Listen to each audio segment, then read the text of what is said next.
లోకేష్ గారు ఉప ముఖ్యమంత్రి కోరుకుంటున్నారని ప్రశ్న వేస్తున్నారు కదా, ఏ అడిగితే తప్పేంటి? ఇవాళ పొలిటికల్ రాజకీయ పార్టీలు ఎలా ఉంటాయంటే, నిన్నగాక మొన్న జగన్మోహన్ రెడ్డి ఓడిపోయాడు, సీఎం సీఎం సీఎం అంటున్నారు లేదా?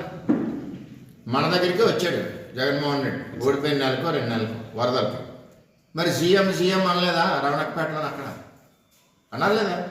అంటే ఆ పార్టీలో ఉన్న కార్యకర్తల కోరిక ఎలా ఉంటుందంటే, వెంటనే చంద్రబాబు నాయుడు దింపేసి జగన్మోహన్ రెడ్డి ఎక్కించాలని ఉంటుంది.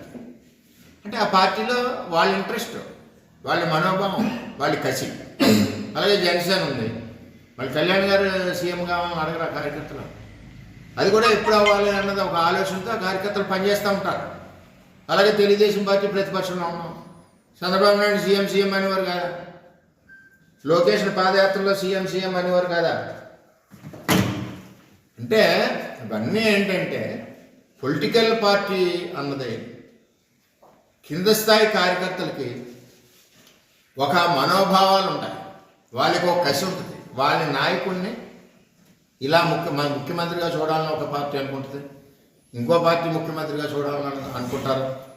ఈవేళ తెలుగుదేశం పార్టీలో మీరు అడిగిన ప్రశ్నకి లోకేష్ గారికి డిప్యూటీ సీఎం అడుగుతున్నారు ఏంటంటున్నారు కదా మీరు. ఏం తక్కువ ఉంది ఆయనకి? ఆయన ఏం చేశాడో మీకు ఎవరికైనా తెలుసా? ఆయన ఎంత గొడ్డి చాకరీ చేశాడు లోకేష్ గారు తెలుగుదేశం పార్టీకి తెలుసా? వేళ పార్టీకి వెన్నెముగ్గా నడిచాడు. ఒక సైడ్ చంద్రబాబు నాయుడు పరిపాలన చేస్తుంటే 2014-19లో రాష్ట్రంలో రూపాయి లేకుండా చిల్లిగా లేనప్పుడు పార్టీని వెనకుండి నడిపించి ఎన్నెముగ్గా ఉన్నాడు. ఒకటిగా జ్ఞాపకం తెచ్చుకోండి, 2009 ఎలక్షన్ ముందు ఆయన నగదు బదిలీ పథకం తెచ్చాడు. ఆ రోజుల్లోనే బ్రహ్మాండంగా యూఎస్లో చదువుకున్నాయనట, యూనివర్సిటీలో నగదు బదిలీ తెచ్చాడు. ఆ నగదు బదిలీ అప్పులు ఇంప్లిమెంట్ అయ్యి ఉంటే ఇవాళ పీడిఎస్బిఎస్ స్కామ్ లేదు. అలాగే మొట్టమొదటిసారిగా 50 లక్షలు మెంబర్షిప్ చేశాడు, ఆన్లైన్ మెంబర్షిప్. మొట్టమొదటిసారిగా నారా లోకేష్ ఈ ప్రపంచంలోనే పొలిటికల్ పార్టీలకి ఏదికి ఇన్సూరెన్స్ లేని సమయంలో మొట్టమొదటి ఇన్సూరెన్స్ కార్యకర్తగా ఉండాలని చెప్పి పెట్టిన నాయకుడు లోకేష్ గారు. దాన్ని చూసి ఇవాళ అన్ని పార్టీలు ఫాలో అవుతున్నాయి, నేషనల్ పార్టీలు కూడా. ఏం తక్కువది? నెక్స్ట్ పంచాయతీరాజ్ శాఖ మంత్రిగా లోకేష్ గారు పనిచేశాడు. ఇవాళ రాష్ట్రంలో 75% రోడ్లు వేసాం. అప్పుడు మన పిఠాపురాన్ని 75% రోడ్లు వేసాం. ఏం తక్కువ చేశాడు అంటున్నాను నేను. నారా లోకేష్ గురించి ఇబ్బంది పడ్డాను. తర్వాత ఈ మధ్యలో ఐటీ సెక్టర్ బ్రహ్మాండంగా డెవలప్ చేశాడు, ఐటీ సెక్టర్. నెక్స్ట్ ప్రభుత్వం ఓడిపోయింది. ఈవేళ నాయకులు ఎవరన్నా కష్టం ఉన్నా సుఖం ఉన్నా పొలిటికల్గా ఎలా ఉన్నా కలిసిది ఎవరిని? నారా లోకేష్. సపోర్ట్ ఇచ్చేది ఎవడు? నారా లోకేష్.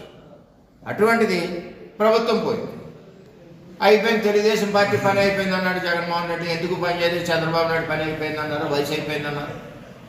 ఏం వయసు అయిపోయింది? చంద్రబాబు నాయుడు 100 సంవత్సరాలు ఉంటాడు భగవంతుడు ఆశిస్తుంటాడు. ఆయన ఆరోగ్యం మీకు ఎవరికి తెలియదు, ఆయన కష్టపడే విధానం ఎవరికి తెలియదు.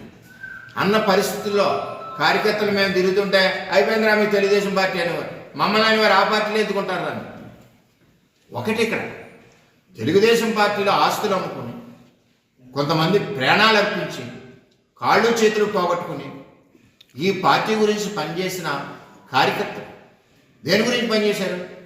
చంద్రబాబు నాయుడు నాయకత్వం కావాలి, రేపు తెలుగుదేశం పార్టీ యువ నాయకత్వం కావాలి, రేపు నెక్స్ట్ జనరేషన్కి తెలుగుదేశం పార్టీ. ఇప్పుడు చంద్రబాబు నాయుడు గారు విజన్ మన 47 అది 2047 పెట్టారు, 2040 పెట్టారు. ఎందుకు పెట్టారు అంటే ఒక ప్రణాళిక. అలాగే పొలిటికల్ పార్టీలకు కూడా ఒక ప్రణాళిక ఉంటుంది. రేపు రాబోయే రోజుల్లో ఈ రాష్ట్రాన్ని నడిపించాలి తెలుగుదేశం పార్టీ తరఫున ఎవరు నడిపించగలరు? సత్తా ఉన్న నాయకుడు ఎవరంటే లోకేష్. రాబోయే రోజుల్లో తెలుగుదేశం పార్టీలో చెప్తున్నాను, నన్ను వక్రీకరించండి, మా కార్యకర్తల మనోభావాలు చెప్తున్నాను. ఈవేళ 1 కోటి మంది కార్యకర్తలు ఉన్నారు తెలుగుదేశం పార్టీలో, నారా లోకేష్ నాయకత్వంలో చేసిన మెంబర్షిప్లో. 1 కోటి మంది కాదు, రాష్ట్రంలో ఉన్న తెలుగుదేశం పార్టీ అందరూ కూడా కోరుకుంటున్నారు డిప్యూటీ సీఎం అవ్వమని. పొలిటికల్ పార్టీస్ ఎప్పుడు కూడా మనుగడ సాధించాలన్నా, పార్టీ బలపడాలన్నా కార్యకర్తల మాట విన్నారు. ప్రభుత్వం ఓడిపోయింది, ఇలాగ అందరూ కూడా విమర్శిస్తున్నారు, చిన్నబుస్తున్నారు, కించపరుస్తున్నారు, మొక్క మీద మాట్లాడుతున్నారు, చంద్రబాబు నాయుడుని తిడుతున్నారు, లోకేష్ని తిడుతున్నారు, మేడంని తిడుతున్నారు. ఇన్ని బూతులు తిట్టిన నాయకత్వం కార్యకర్తలు అలా బరాయించి నా సమయంలో నారా లోకేష్ యోగాలం పాదయాత్ర మొదలుపెట్టాడు. ఏపీ విద్యా, ఐటీ, ఎలక్ట్రిక్స్, మానవ వనరుల అభివృద్ధి, ఆర్టీజీఎస్ల శాఖల మంత్రి నారా లోకేష్ను ఉప ముఖ్యమంత్రి పదవికి నియమించేలా డిమాండ్లు పెరుగుతున్నాయి.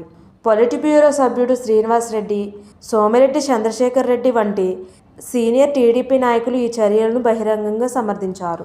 మద్దతుదారుల బృందాల్లో చేరిన మాజీ పిఠాపురం ఎమ్మెల్యే, నియోజకవర్గ TDP in charge SVS Varma Nara Lokesh ఉప ముఖ్యమంత్రి పదవికి అర్హుడని హర్షం వ్యక్తం చేశారు.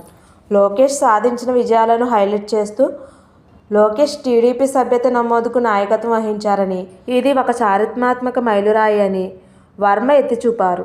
ఆయన కృషికి తగిన ప్రతిఫలం డిమాండ్ చేస్తుందని వర్మ అన్నారు. ఇతర పార్టీలు తమ నాయకులు ఆంక్షలను బహిరంగంగా ఆమోదించారని, పార్టీ కార్యకర్తలు వైఎస్ జగన్మోహన్ రెడ్డి, పవన్ కళ్యాణ్ వంటి నాయకులను ముఖ్యమంత్రి అభ్యర్థిగా మద్దతు ఇచ్చిన సందర్భాలు ప్రస్తావించారు. నారా లోకేష్ను ఉప ముఖ్యమంత్రిగా చూడాలనే కోరికను పార్టీ కార్యకర్తలు వ్యక్తం చేస్తుంటే వారి భావనలను గౌరవించడం తప్పు కాదు. లోకేష్ పార్టీకి బలం, విశ్వాసానికి మూలంగా నిలిచారని వర్మ వాదించారు.